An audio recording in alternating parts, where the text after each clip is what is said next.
اللہ پھر آپ کو اپنے بندوں کی فہرست سے نکال دے گا. یہ روزمرہ کا کام ہے. آپ نے السلام علیکم. تربیت کرنی ہے. اگر آپ کہیں کہ میں نے تو ایک دفعہ بتا دیا تھا اب نہیں مانتے تو میں کیا کروں. اور اگر کوئی شخص یہ کہے کہ یہ صرف دوسرے ملک میں جانے کی وجہ سے ہوتا ہے تو کتنے لوگ ہیں بہت ہی نیک ہیں لیکن تربیت کا نظام گھر میں نہیں چلایا ہوا. ان کی اولادیں علامان الحافظ. اصل چیز وہ نظام تربیت ہے اسے مت بھاگے. وہ کام کرنا ہے وہاں کریں یا یہاں پر کریں. جہاں بھی کریں گے باہر جائیں گے تو زیادہ کانشیس ہو جائیں گے. یہاں آدمی کم کانشیس ہوتا ہے. دشمن سامنے ہو تو بندہ الرٹ، دشمن سامنے نہ ہو نہیں رہتا. بڑی ادھر ادھر کی باتیں پھر ہو جاتی. جی طیب بٹ صاحب آپ پوچھنا چاہ رہے ہیں کچھ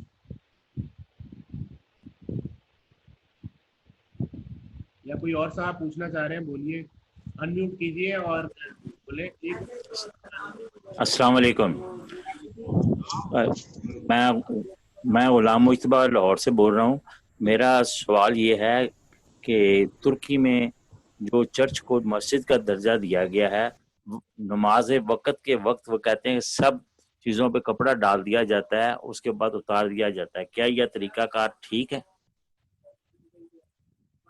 میں آپ کی یہ بات نہیں سمجھا گا. سب چیزوں پہ کپڑا ڈال دیا جاتا ہے کہاں کی؟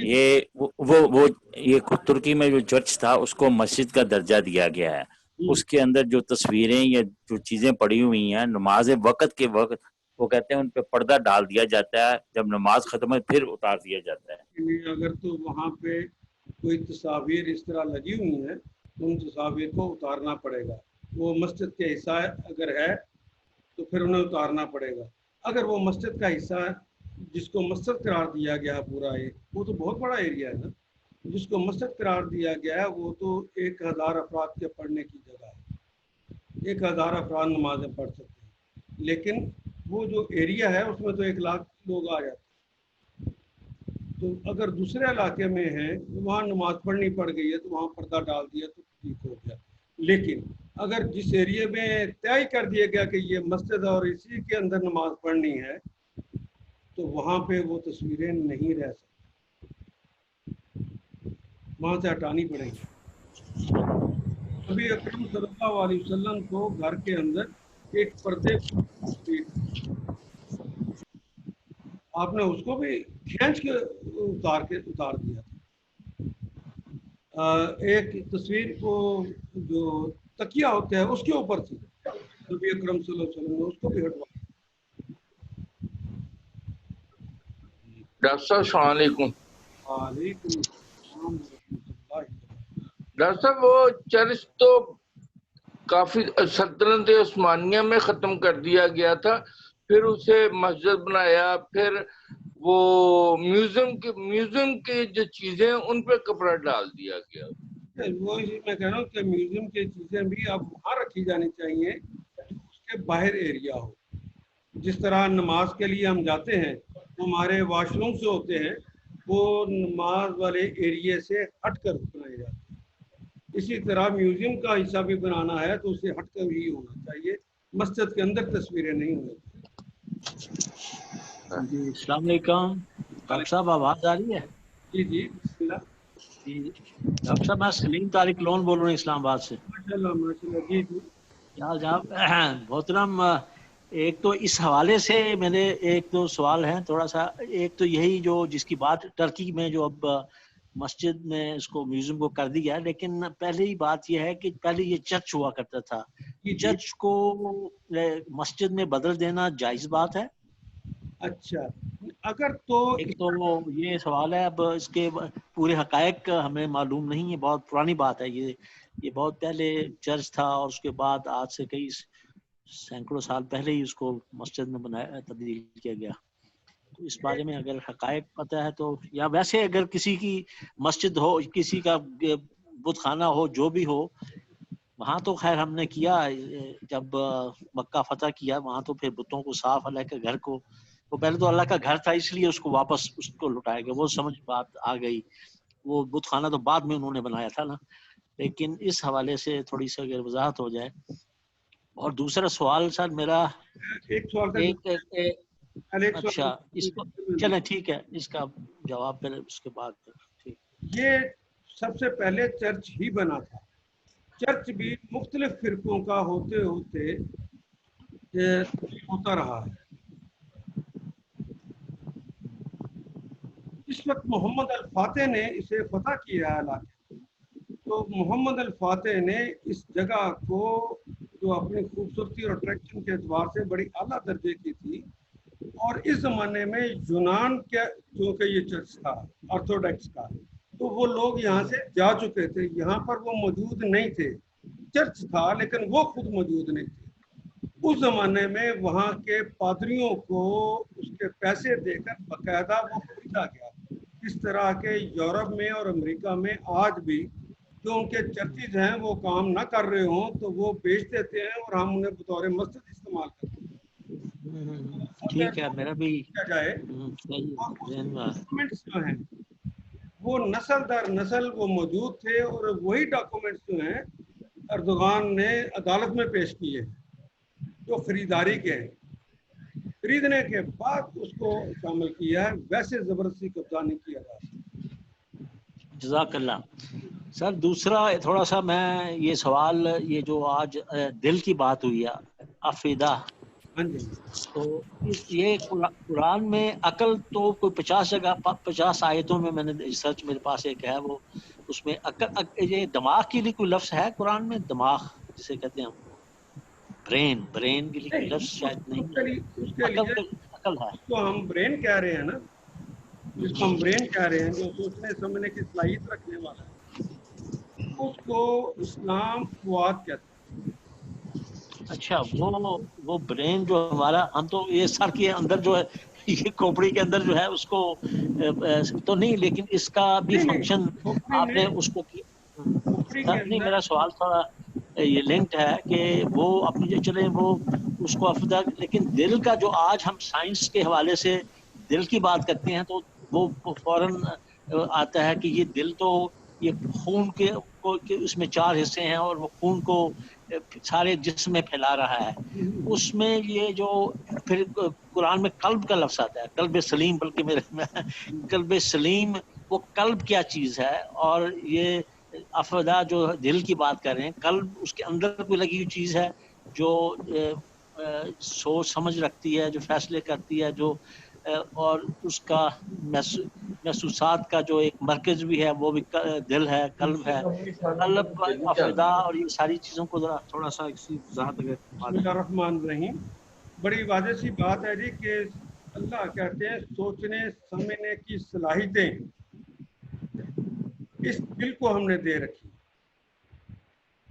یہ خوشی بھی محسوس کرتا ہے، یہ غمی بھی محسوس کرتا ہے، اور غم زیادہ ہوں تو دل کی بیماریاں ہی لگتی ہیں، ذہن کی بیماریاں نہیں لگتی. خوشی ہو تو فرحت یہیں پر محسوس ہوتی ہے، اور یہ فرحت سارے جسم کو پہنچا دی جاتی ہے. ہاں، اس کو پہنچانے کے لیے اللہ نے سارے اعصاب کو کنٹرول کرنے والا ایک دماغ اوپر دے رکھا ہے. وہ جو بات یہاں دل سوچتا ہے یہ اسے حکم دیتا ہے کہ اسے کہو. میں ایک مثال دیتا ہوں. آپ نے کہنا ہے کسی کی تعریف کرنی ہے مثال کے طور پر، تو آپ اس چیز کو پہلے دیکھتے ہیں.